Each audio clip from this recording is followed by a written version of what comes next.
Hola, ¿cómo estás? Este es el canal de la alegría de estar con Dios. Es nuestro primer video y espero tener un encuentro contigo. Hoy vamos a hablar sobre André Frossard. Y quiero comenzar con esto porque la historia de André Frossard y su libro más emblemático habla de lo que fue su vida.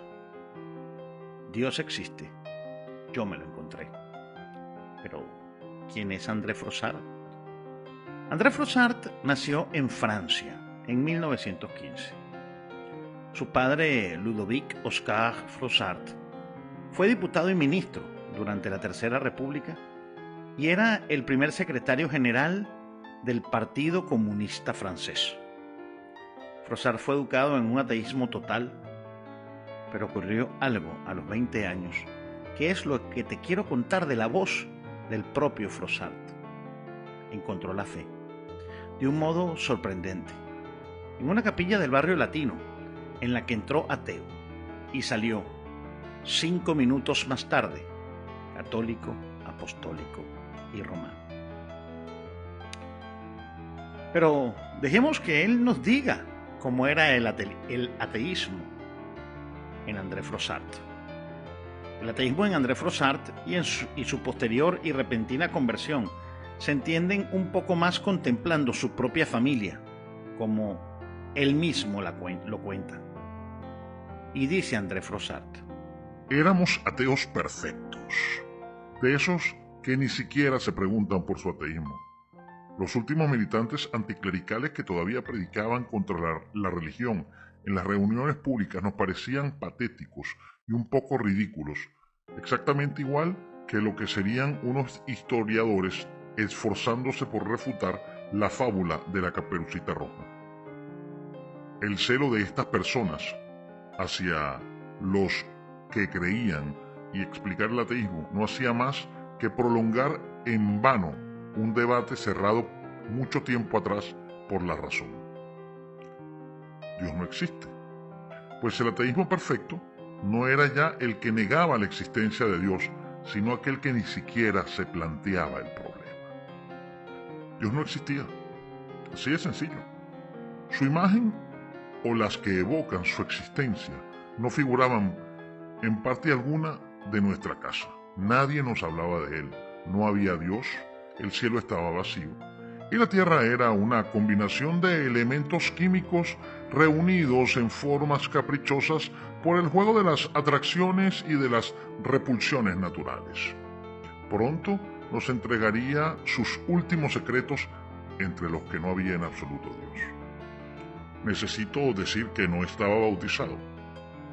Según el uso de los medios avanzados, mis padres habían decidido, de común acuerdo, que yo escogería mi religión a los 20 años. Sí, contra toda espera razonable, consideraba bueno tener una.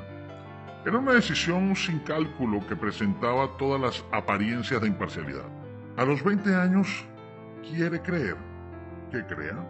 De hecho, es una edad impaciente y tumultuosa, en la que los que han sido educados en la fe acaban corrientemente, normalmente, comúnmente, por perderla, antes de volver a encontrar 30 o 40 años más tarde a esta como una amiga de la infancia. Los que no la han recibido en una cuna tienen pocas oportunidades de encontrarla al entrar en el cuartel. Mi padre era el secretario general del Partido Socialista. Yo dormía en la habitación que durante el día servía a mi padre de despacho frente a un retrato de Carlos Marx, bajo un retrato de plumas de Jules Guesde, socialista que colaboró en la redacción del programa colectivista revolucionario, y una fotografía de Jaurès. Carlos Marx me fascinaba. Era un león, una esfinge, una erupción solar. Carlos Marx escapaba el tiempo. Había en él algo de indestructible, que era transformada en piedra la certidumbre de que tenía razón. Ese bloque de dialéctica compacta velaba mi sueño de niño. El domingo era el día del Señor para los luteranos, que a veces iban al templo, y para los pietistas, que se reunían en pequeños grupos bajo la mirada falta de comprensión de otros. Para nosotros, era el día del aseo general, en el agua corriente del arroyo Truchero, después del cual mi abuelo me friccionaba la cabeza con un cocimiento, un tecito de manzanilla, para que puedan entender. En Navidad, las campanas de los pueblos cercanos, que no encontraban eco entre nosotros, extendían como un manto de ceremonia sobre la campiña muerta. Nosotros también nos poníamos nuestros trajes domingueros para ir a ninguna parte. Almorzábamos en la mejor habitación sobre el blanco mantel de los días señalados. Pero ni el moscatel de la Alsacia, ni la cerveza, ni la frambuesa volvían a la familia más habladora. La comida más rica que de costumbre y el abeto, completamente barbudo de guirnaldas plateadas, nada conmemoraban. Era una Navidad sin recuerdos religiosos, una Navidad amnésica que conmemoraba la fiesta de nadie. Entre las izquierdas, la política se considera como la más alta actividad del espíritu, el más hermoso de los oficios, claro, después del médico, sin embargo. A ella debían mis padres, por otra parte, el haberse encontrado. Mi madre, de espíritu curioso, había escuchado a mi padre hablar del socialismo ante un auditorio obrero, con la fogosidad de sus 25 años, una inteligencia combativa, una voz admirable. Desde aquel día ella le siguió de reunión en reunión por amor al socialismo hasta la alcaldía. Cuando me contaba esa historia, yo no comprendía gran cosa. Para mí mis padres eran mis padres desde siempre y no imaginaba que hubiesen podido no serlo en un momento dado de su existencia. La honestidad, la natural decencia en su vida en común, me habían dado del matrimonio la idea de una cosa que no podía deshacerse y que al no tener fin no había tenido comienzo. Mi madre vendía al pregón, es decir, gritando, el periódico de la Federación Socialista, completamente redactado por mi padre, entonces maestro destituido por amaños revolucionarios y reducido a la miseria. Pero la política llenaba la vida de mi padre.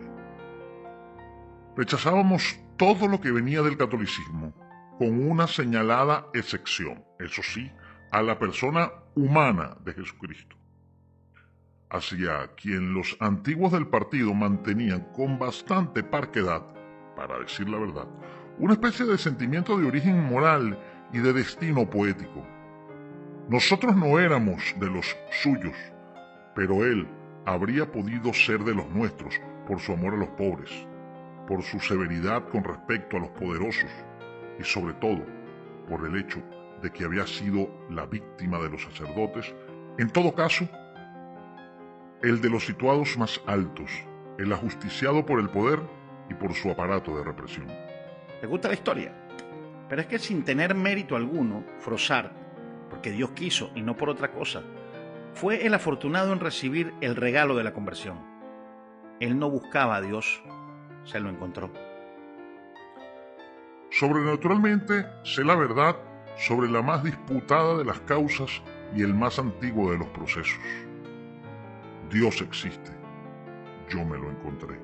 Me lo encontré fortuitamente, diría, que por casualidad, si el azar cupiese en esta especie de aventura, con el asombro del paseante, del transeúnte, que al doblar una calle de París, viese, en vez de una plaza o de las encrucijadas habituales, una mar que batiese los pies de los edificios y se extendiese ante él hasta el infinito. Fue un momento de estupor que dura todavía. Nunca me he acostumbrado a la existencia de Dios. Habiendo entrado a las 5:10 de la tarde en una capilla del barrio latino en busca de un amigo, salí a las 5:15 en compañía de una amistad que no era de la tierra. Habiendo entrado allí escéptico y ateo de extrema izquierda, y aún más que escéptico y todavía más que ateo, indiferente y ocupado en cosas muy distintas a un Dios que ni siquiera tenía intención de negar, hasta tal punto que me parecía pasado, y que y desde hacía mucho tiempo lo había puesto a la cuenta de pérdidas y ganancias de la inquietud y de la ignorancia humanas. Volví a salir algunos minutos más tarde, católico, apostólico y romano. llevado, alzado, recogido y arrollado por la ola de una alegría inagotable. Al entrar tenía 20 años. Al salir era un niño listo para el bautismo y que miraba en torno a sí con los ojos desorbitados ese cielo habitado, esa ciudad que no se sabía suspendida en los aires, esos seres a pleno sol que parecían caminar en la oscuridad sin ver el inmenso desgarrón que acababa de hacerse en el toldo del mundo. Mis sentimientos, mis paisajes interiores, las construcciones intelectuales en las que me había repatingado ya no existían. Mis propias costumbres habían desaparecido y mis gustos estaban cambiando. No niego lo que una conversión de esta clase por su carácter de improvisado puede tener de chocante e incluso de inadmisible para esos espíritus contemporáneos que prefieren los encaminamientos intelectuales a los flechazos místicos y que aprecian cada vez menos las intervenciones de lo divino en la vida cotidiana. Sin embargo, por deseoso que esté de alinearme con el espíritu de mi tiempo, no puedo sugerir los hitos de una elaboración lenta donde ha habido una brusca transformación. No puedo dar las razones psicológicas, inmediatas o lejanas, de esa mutación, porque esas razones no existen. Me es imposible describir la senda que me ha conducido a la fe, porque me encontraba en cualquier otro camino y pensaba en cualquier otra cosa cuando caí en una especie de emboscada. No cuento cómo he llegado al catolicismo, sino cuento cómo no iba a él y yo me lo encontré. Nada me preparaba a lo que me ha sucedido. También la caridad divina tiene sus actos gratuitos. Y si a menudo me resigno a hablar en primera persona, es porque está claro para mí cómo quisiera que estuviese enseguida para vosotros, para ustedes, que no he desempeñado papel alguno en mi propia conversión. Ese acontecimiento iba a operar en mí una revolución tan extraordinaria, cambiando en un instante mi manera de ser, de ver, de sentir, transformando tan radicalmente mi carácter y haciéndome hablar un lenguaje tan insólito que mi familia se alarmó. Se creyó oportuno, suponiéndome hechizado, hacerme examinar por un médico amigo, ateo y buen socialista. Después de conversar conmigo sosegadamente y de interrogarme indirectamente, pudo comunicar a mis padres sus conclusiones. Era la gracia. Así dijo, sí, en efecto, la gracia. Y nada más. No había por qué inquietarse. Hablaba de la gracia como de una enfermedad extraña, que presentaba tales y cuales síntomas fácilmente reconocibles. ¿Era una enfermedad grave? No, la fe no atacaba la razón. ¿Había remedio? No. La enfermedad evolucionaba por sí misma hacia la curación. Esas crisis de misticismo a la edad en que yo había sido atacado duraban generalmente 2 años y no dejaban ni lesión ni huellas. No había más que tener paciencia. Eso sí, mis padres me dijeron que se me toleraría mi capricho religioso a condición de que fuese discreto, como lo serían ellos conmigo. Se me rogó que me abstuviese de todo proselitismo en relación con mi hermana menor. Ella se convertiría a pesar de todo al catolicismo, y mi madre también, bastantes años después de ella. Froissart escribió el libro de su conversión Dios existe, yo me lo encontré, que mereció el Gran Premio de Literatura Católica en Francia en 1969 y que se convertirá en un bestseller mundial. En 1985 fue elegido miembro de la Academia y trabajó en la Comisión del Diccionario. Muere en París en 1995 a los 80 años de edad, tras haber sido uno de los intelectuales católicos franceses más influyentes de su país en el siglo XX. André Froissart, Dios existe, yo me lo encontré. Si te gustó este video, te voy a pedir por favor que te suscribas al canal, lo compartas y le des a la campanita para que te lleguen todas las notificaciones. Cuando estás viendo este video, todavía no tenemos redes sociales.